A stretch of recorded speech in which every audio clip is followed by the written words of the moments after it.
Being a Friday, right? It's been a very busy week, and Fridays are usually, time we take it easy, ease into the weekend. And now we're discussing tourism. I have personally never met anyone who said, I don't enjoy tourism. By the way, tourism has a wide definition, really. It just means taking time away from work, from home, to relax, go for recreation, and all of that. So yes, indeed, you want to stay back for this conversation. And this is particularly around the linkage between culture, tourism and the creative industry, especially in Nigeria. As you've seen, we'll be speaking with ELcia Grandcourt, who's a regional director of the UNWTO. That's the United Nations World Tourism Organization for Africa. She joins us live from Spain on the program this morning. Thank you for joining us. Oh, I see. Are you in Lagos already? Yes, that's right. I was going to say I'm in Lagos, and it's a pleasure to be on your platform once again. Thank you, sir. It's good to have you now in Nigeria. I mean, last we heard you were still in Spain. So we're going to talk about this big conference. It's meant to start on the 14th. I know it's a major one, first of its kind, linking tourism and the creative industry and the culture, all of which Nigeria has in abundance. But I'd just like to start off with something which the tourism industry has had to deal with for years now. In the aftermath of COVID-19, I mean, seeing the figures, seeing the industries across the world, how well would you say the industry as a whole has been able to recover from COVID-19? Yes, you are very right in what you say. I mean, globally, we've all gone through a very tough time with the pandemic COVID-19. All sectors has been affected, and tourism primarily. And as we always say, tourism is a sector that is resilient. And we've seen how countries were quick to put in the measures, especially the health protocols. We were at a point where all borders were closed. But as I said, countries quickly came together, and also under the leadership of our Secretary General, Zura Pololikashvili, whereby he brought all the key stakeholders, other UN agencies such as WHO, as well as the private sector stakeholders from the tourism industry, together through a committee to look at ways for us to restart the sector. And a couple of initiatives was spearheaded by this committee, whereby we were able to support member states towards the recovery of the tourism sector. And there we are. After the 2 years, slowly now we see that the business is picking up. You would have followed already that WTM that just closed only 2 days ago was a resounding success, because the stakeholders came out and showed that we are ready and open to do business. Right. I just want to know, because, I mean, this is a big industry. Literally, as I said, I've never met anyone who's not a fan of tourism, relaxation, recreation, and all of that. Is the industry maybe prepared for possibly another pandemic or some sort of disruption? Because I imagine that we've learned some lessons from COVID-19 such that we're able to be better prepared for any disruption in the future. I mean, I don't believe any country was ready for what we went through, but lessons learned, I believe there's a lot of lessons learned in how better to prepare ourselves for crises. A lot of countries are now looking at their preparedness plan when it comes to not only natural disasters, but different kinds of crises that may be out there. And definitely there would be more challenges that will become, but I believe that with what we've gone through, a lot of countries has picked a lot of what happened and what could happen next, and how to better prepare ourselves for any future eventualities. But it would be something that is continuously ongoing. We always have to try to be mindful that for anything that happens, we are able to reassemble, take stock, and move on. Because now, as we speak, we are not just coming out of the pandemic.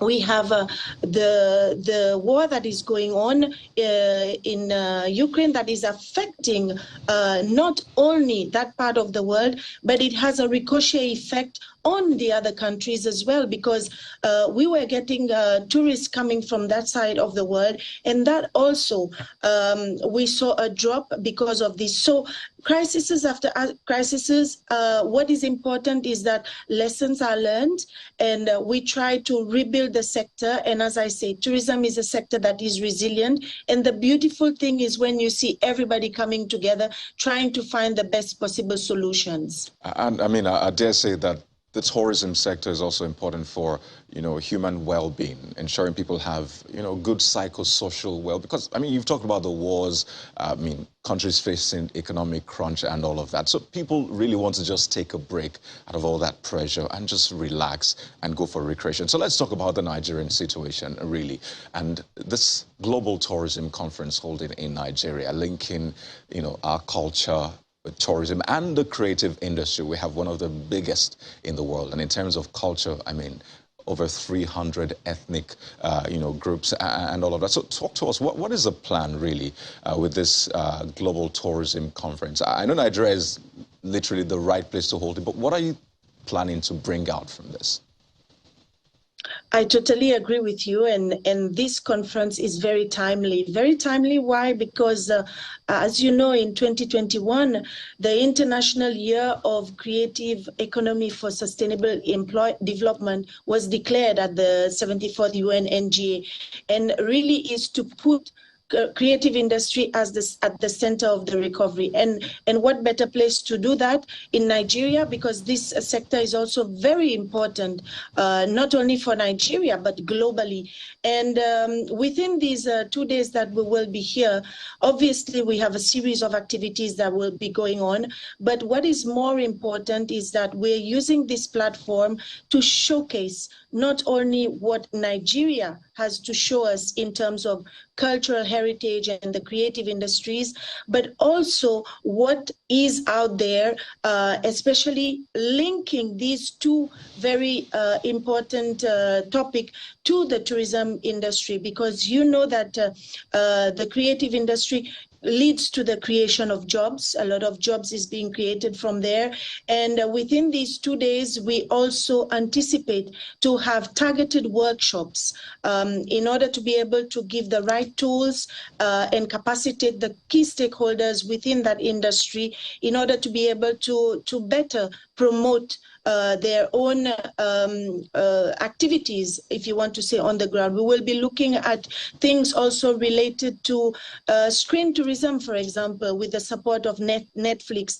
But more importantly as well, the topic of the intellectual properties, the rights that the artist receives from the work that they do. So there will be an array of discussions around these topics, but at the same time, we're taking the opportunity to also give some training through the workshops. And also, we have a hackathon that has been launched by a Nigerian entrepreneur.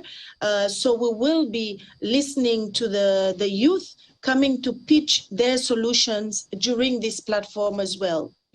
I mean, and we're partners with you on this one, really, just to ensure that we tap into that tourism sector well and provide jobs. Lately, we've been seeing the contribution of the creative sector to Nigeria's GDP, and it looks like we can even do way better, which is why this is very important. But I know that you've talked about moving tourism away from exploiting, basically, to everybody gaining from it. And I heard that all-inclusive packages, for example, you realize that most of the monies generated, about 80%, actually go to, international companies, the airlines, the hotels, and leaving nothing really for the local environment where, these attractions come from. So really, how can we do better for those who have the ideas, those who actually have those locations, the locals, those who are really responsible directly for those attractions, such that they are not exploited? Because I think that's a major challenge we have seen. I think, yes, you are very right on this. But what is important is for us to continuously be encouraging. And I always say this, we must encourage the visitors that comes to our shore to eat local, to wear local, and to buy local, because that is the only way we can allow those local entrepreneurs, those stakeholders to be able to put at the fore the products that they are really working on in order to be able to lead really that, to have that trickle down effect that goes down to all the artists, everybody who's contributing towards the value chain in the tourism industry. So there is a strong urge for us to move towards that direction, but also to create that environment. So that is why in this conference, we don't have only the public sector, but we have the private sector, because there needs to be that dialogue between the two, whereby the public sector is setting the policy framework. We need also the private sector to be there to help to drive this forward.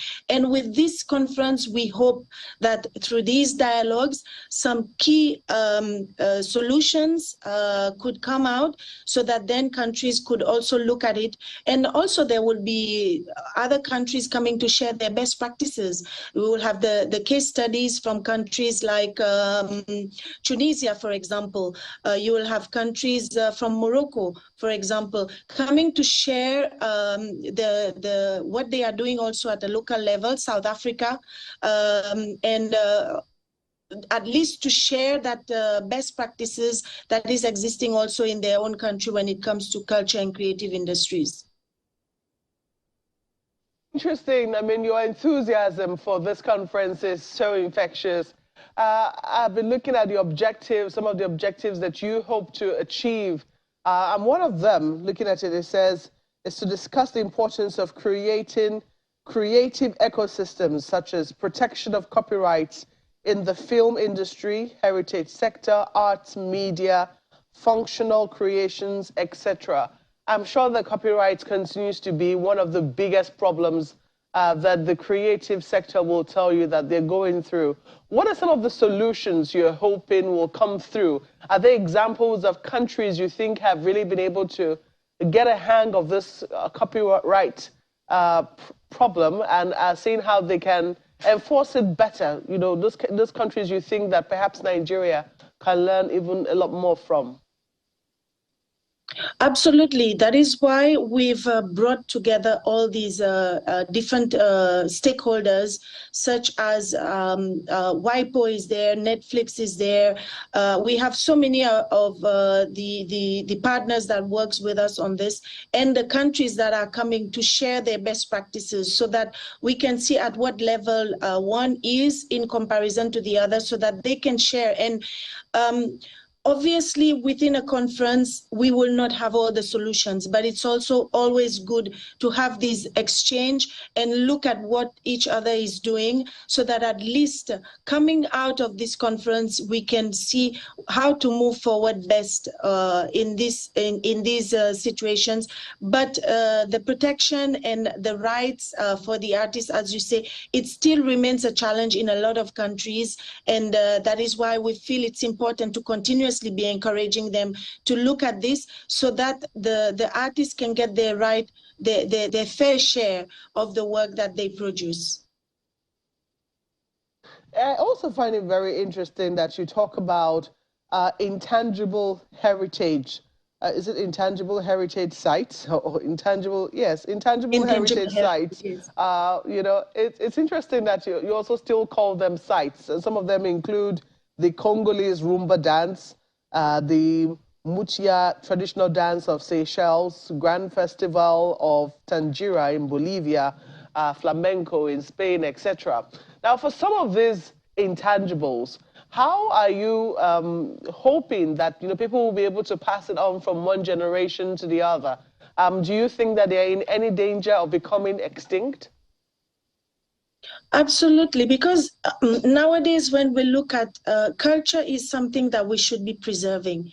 And we have seen recently, you just rightly mentioned, that has been inscribed by UNESCO, the intangible heritage, cultural heritage, such as you're not talking just about the hard items, but also the different dances, the gastronomy. But we need to be careful, because there is the rate of globalization that is happening. The youth are looking more and more at the new tendencies, but we have a duty to preserve what we have inherited. And it's through these to make sure that it can then be handed and passed on to generations after generations. We have a duty to do that right now. And we have to be careful because, yes, we need to catch up with the pace of digitalization that we are moving with, but we also have to put the right framework in order to be able to ensure that what has been there continues to live. But it's by promoting, by safeguarding, that we will be able always to have these intangible heritage intact and protected so that we can be passed on for generation after generation. And I think more and more countries are moving into that direction in trying to bring more to the fore what are the things that they feel must be protected, but not only at the national level, but at the global and international level. Because when people travel, they travel specifically to enjoy the experience, first of all, but also to discover the culture, to meet with the people, to savor the gastronomy. And this is one of the key initiatives also of our Secretary General that has pushed us to really put the African gastronomy on the international stage through the gastronomy brochure that we published. And we see now more and more countries are really pushing this forward. And within this conference, this is not also an exception, because we will have chefs coming internationally as well that will be showcasing the different gastronomies of the continent. And all of these are happening on just one day? Is it just the November the 14th, or is it for more than that one day? We kick off on the 14th. This is an industry that has different facets. So one day would not be enough for us to be able to cover everything. So over 3 days, we will be here in Lagos to look at all the different activities around the theme of the conference. So from the 14th to the 16th of November. 14th to the 16th, and it will be happening at the, where precisely now? At the National Theatre here in Lagos. At the National Theatre, interesting. Well, we do wish you a very successful conference. I'm not certain, I do not know if my colleague Kaede has more questions for you, but that will be all from Abuja here. Over now to you, Kaede. Oh, well, it's happening here in Lagos, Markway. So yes, Lagos would always have the final say on this. And yes, Channels Television is an official partner with the UNWTO. So clearly, we're in this together, and we're happy to ensure that we make the best of, the creative industry, the vast culture of Nigeria. And speaking of that, I'd like to ask you two issues as we wind down. What do you find most interesting about either Nigeria's culture, the creative industry? What would you say is most intriguing, fascinating for you about Nigeria? Everything from the gastronomy, from the fashion, but more importantly, the Nollywood. I mean, nobody doesn't know about Nollywood. Everybody's, I'm sure, a big fan of this, and we're looking forward to be able to learn a little bit more, obviously, about this interesting film industry here in Nigeria. But I think there is a different buzz, if you want to put it this way, when we talk about everything related to culture and creative industries in Nigeria. And that is why I believe also it's fitting that it is hosted here in Lagos. And we allow me also, sir, to say thank you to Channels TV for this collaboration that we have with you. You have been a great support for us to put forward the work that we do, and we really do appreciate your supporting us on this event. Thank you so much. Well, let me just give you a little language class here. So in Yoruba, you say Eshe for thank you, Dalu in Igbo language, and Nagode in Hausa language. They all mean thank you. So thank you very much as well for the work you're doing. I know this has been a very interesting period in the world, and I'll just like to end on this note. We're counting down to the World Cup, and I know the Barcelona Declaration talked about, respecting, the culture of whatever nation in terms of tourism, and a lot of people will be traveling, especially to Qatar for the World Cup and all of that. And I wonder, what is perhaps the position of the UNWTO on this? Because it looks like, yes, there's a culture, there's globalization as well, which you talked about. So maybe on a general scale, how are you balancing the local culture and globalization, which looks like it's encroaching on the space of local culture? I think the key word to your question here is respect. We need to be able to respect, appreciate each other's culture. We might not have the same opinions about everything, but if we have the respect and understanding, I think we can move forward in a better way. So for me, this is really the key word: respect. Again, I'll say Eshe, Dalu, and Nagode. It's been very interesting speaking with you. ELcia Grandcourt is the Regional Director, UNWTO for Africa. It's going to be very interesting 3 days, that conference. We'll be there as partners just to ensure that the world gets to see what is going on at that Global Tourism Conference. Again, thank you so much and wish you the very best. Allow me to say Ashe Nagode. I hope I got that right. Thank you so much, sir. Oh, you did. Thank you so much.